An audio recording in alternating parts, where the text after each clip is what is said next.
যে লস্করি তৈয়বার নেতা হঠাৎ করে কেন বাংলাদেশে, এই বিষয়টা এটা অনেকে হয়তো জানেন, অনেকে জানেন না। তবে বাংলাদেশের পত্র পত্রিকা বা মিডিয়াগুলো এটাকে অনেকটা গোপনীয়তার সাথে চালাচ্ছে, যাতে এটা সকলের সামনে না আসে।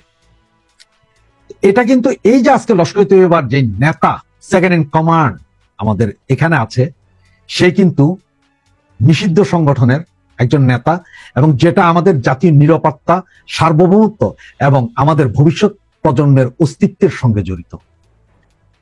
আপনারা জানেন, সম্প্রতি বাংলাদেশে প্রবেশ করেছেন যে ব্যক্তি, যার নাম শুনলে গোটা দক্ষিণ এশিয়ার নিরাপত্তা বিশেষজ্ঞরা উদ্বিগ্ন হয়ে পড়েন, যার নাম শুনলে ইউরোপ আমেরিকার গোয়েন্দা সংস্থারাও নজর দেন।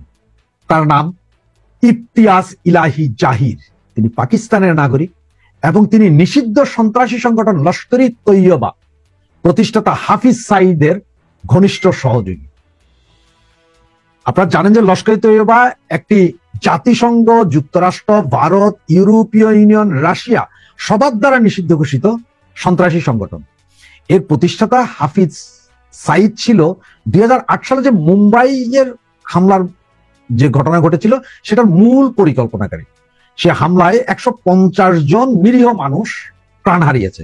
আপনি হয়তো বলতে পারেন যে আর এটা ইন্ডিয়াতে হয়েছে, সেইখানে মুম্বাই হামলা হয়েছে, 160 জন মারা গিয়েছে, আমাদের তাতে কি যায় আসে।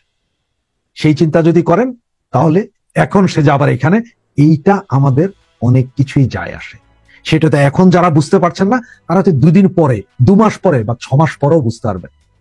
এখন সেই হাফিজ সাইদের ঘনিষ্ঠ সহযোগী ইফতিসাম ইলাহি জাহির বাংলাদেশের সীমান্তবর্তী এলাকায় ঘুরে বেড়াচ্ছেন।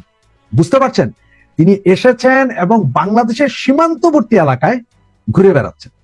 তিনি 25শে অক্টোবর ঢাকায় অবতরণ করেন, তারপরে যান রাজশাহীর চাঁপাইনবাবগঞ্জ, নওগাঁ, রংপুর সহ সব জায়গায় ভারত ঘেঁষা সীমান্ত এলাকায়।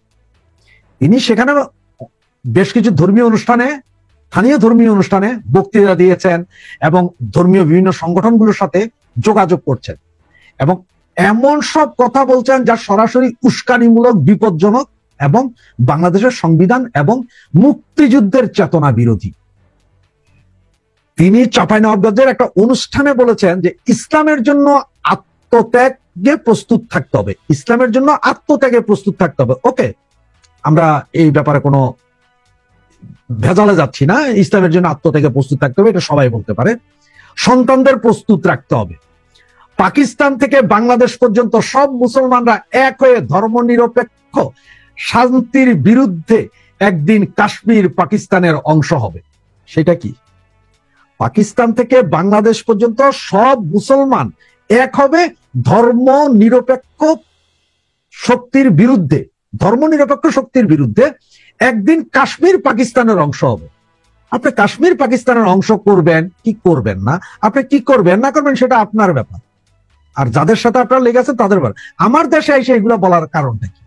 আমার দেশ তো কাশ্মীরের সাথে যাবেন, আমার দেশ তো আপনার সাথেও যাবেন, তাহলে আমার এখানে এগুলো বলার কারণ কি? এটা কিন্তু উস্কানিমূলক কথা। তার মানে এখান থেকে উস্কাচ্ছে ইন্ডিয়াকে, আবার আমাদেরকেও সাথে জড়াইয়া নিচ্ছে।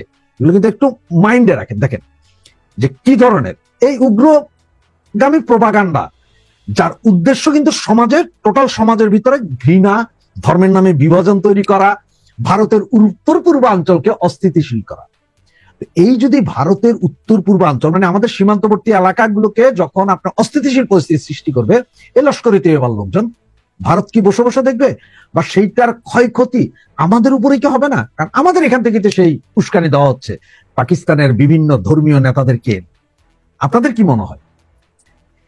এই ঘটনাটা ঘটছে এমন এক সময়ে যখন একটা অন্তর্বর্তীকালীন মানে আমাদের জঙ্গি সরকার এই দেশে বসে আছে। এই দেশে এই মুহূর্তে আওয়ামী লীগকে তো আপনার তাড়িয়েই দিয়েছেন। রাজনৈতিক যে শূন্যতা, সেই জায়গায় এই উগ্রবাদী গোষ্ঠীকে আইনা সেই শূন্যতা পূরণ করানোর চেষ্টা করছেন। ইবলিস ইলাহি জাহিরের সফর এই ঘটনারই একটা প্রতীক বলতে পারেন।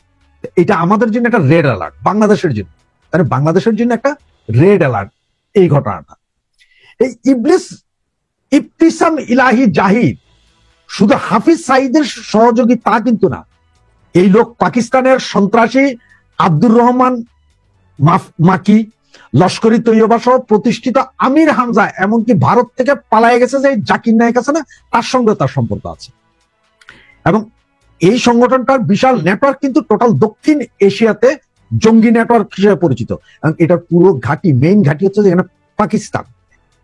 এবং আপনারা 2 দিন আগ থেকে একটা খবর হয়তো দেখতে পারেন যে হামাসের লোকজন নাকি আবার পাকিস্তানে ঢুকতে, যেটার উপর ইসরায়েলের এই মুহূর্তে নজর পড়ছে। এবং তারা যদি আবার এইখান পর্যন্ত এসে যায় তাহলে কি অবস্থা হবে আর বুঝতে পারেন। এখন আপনারা হয়তো বলতে পারেন যে আমাদের এত উদ্বেগ কেন, আমাদের উদ্বেগের কারণ কি? ভাই, এই মানুষটা আমাদের মাটিতে অবাধে ঘুরেফেরা করতেছে, সভা সমাবেশ করতেছে, বক্তৃতা দিচ্ছে। আমাদের সীমান্ত এই মুহূর্তে নিরাপদ না। এখন আমাদের এই সীমান্ত, আমাদের কোমলমতি ভাই বোন যারা মাদ্রাসাতে পড়ে, তাদেরকে এই সব যুব সমাজকে তারা একটা আইডিওলজির ভিতরে নিয়ে যায়, যেটা পাকিস্তান করে, জঙ্গি আক্রমণ বিভিন্ন জায়গায়, সুইসাইড স্কোয়াড করে, সেই ধরনেরই কাজ করবে, যেটা আমার মনে হয়। এবং আমার মনে হয় এটা আমাদের জাতীয় নিরাপত্তার জন্য একটা রেড অ্যালার্ট। তো এই মুহূর্তে আসলে আমাদের কি অবস্থা দেখেন, বাংলাদেশ মুক্তিযুদ্ধের চেতনার একটা দেশ, ধর্মনিরপেক্ষতা আমাদের মূল্যবোধ। সুতরাং এই ইসলাম মানে শান্তির ধর্ম, সংবেদনশীলতা, সহনশীলতার ধর্ম। কিন্তু এই ইসলামের নাম দিয়ে যে ঘৃণ্য রাজনীতির সিস্টেম তৈরি করতেছে, এই সিস্টেমটাই হচ্ছে যে আমাদের জন্য বিপদ। এবং এই লস্করি তৈয়বা যখন ঢুকা শুরু করেছে, সুতরাং আমরা এই বিপদ থেকে আসলে উদ্ধার পাওয়া এখন খুবই দ্রুত করা উচিত। না হলে বাংলাদেশ জঙ্গিবাদীর আস্তানায় পরিণত হবে। এখনই জঙ্গিবাদীর আস্তানায়, যেটা আরো বেশি আস্তানায় পরিণত হবে। সুতরাং আমরা এখন কি করতে পারি? আসলে আমাদের করার আছে কিছু। আমরা সচেতন থাকতে পারি। মিডিয়া যদি পারে, মিডিয়া যদি সাহস করে এই সন্ত্রাসী এদের মুখোশ যদি উন্মোচন করে দেয়, এটা হয়তো আমাদের জন্য ভালো হবে। মিডিয়া রিপোর্ট করতে পারে, সন্দেহজনক কার্যকলাপ দেখলে আইন শৃঙ্খলা বাহিনীকে আমরা জানাইতে পারি, তরুণদেরকে বুঝাইতে পারি ধর্মের প্রকৃত অর্থ শান্তি, ঘৃণা, এটা আমাদের বিভিন্ন হুজুর ইমাম যারা আছেন তারা বুঝাইতে পারে। সুতরাং আমাদেরকে এখন ঐক্যবদ্ধ থেকে এই দেশটাকে জঙ্গিবাদীর হাত থেকে রক্ষা করতে হবে। যদি আমরা এই জঙ্গিবাদীর হাত থেকে এই দেশ রক্ষা করতে না পারি, তাহলে আসলে যে কি হবে সেটা হয়তো আপনারা কল্পনারই বাহির। এখন এই অবস্থায় আমরা, আপনার কিছু ভিডিও ফুটেজ দেখছেন, আমরা আরো কিছু ভিডিও ফুটেজ মাঝে মাঝে আপনাদেরকে দেখিয়ে গিয়েছি, যেগুলো আপনারা দেখেছেন। এবং লস্করি তৈয়বার ব্যাপারে আপনারা যদি জাস্ট একটু গুগল সার্চ করেন, তাতেই পেয়ে যাবেন যে অরিজিনাল লস্করি তৈয়বাটা কি জিনিস এবং এই লোক কি জিনিস, এরা কেন বাংলাদেশে, এবং এদের বাংলাদেশে আসার পেছনে কার কার হাত আছে, সেইটা এখন আপনাদের বের করতে হবে। ধন্যবাদ। জয় বাংলা, জয় বঙ্গ।